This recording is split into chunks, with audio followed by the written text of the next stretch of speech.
След като казват, че нещо се строи и лятото ще стане, ние газ в момента екстра не чакаме, спряха вече парното. Вярно, фирмите работят, но предполагам, че до юли месец или там август нещата ще си дойдат по местата.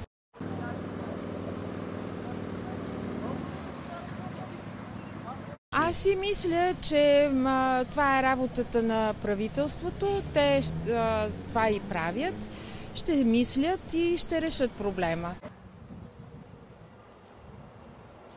Най-вероятно, доколкото виждам, ние сме в техните очи твърде незначителни, за да правят подобни връзки между двете неща.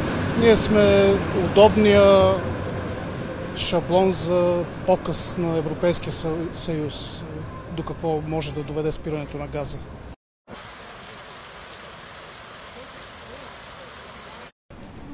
Срокът е неопределен. Ще се справим след като приключи войната в Украйна.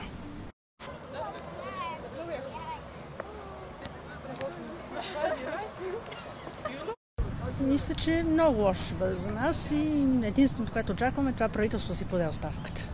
За да има нови избори и да има то да дойде по-нормално управляващо правителство. Защото с това правителство нищо добро не ни чака. Катастрофално. Цени нагоре, още. Така.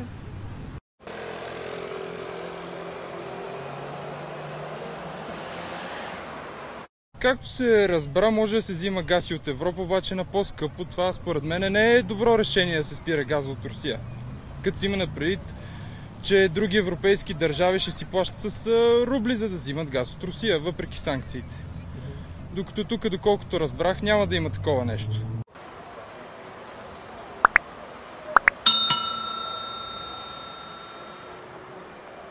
Да, зачула съм. Единственото, което мога да кажа, че се надявам войната да спре. Имам руска кръв и ми е гадно за това, което се случва.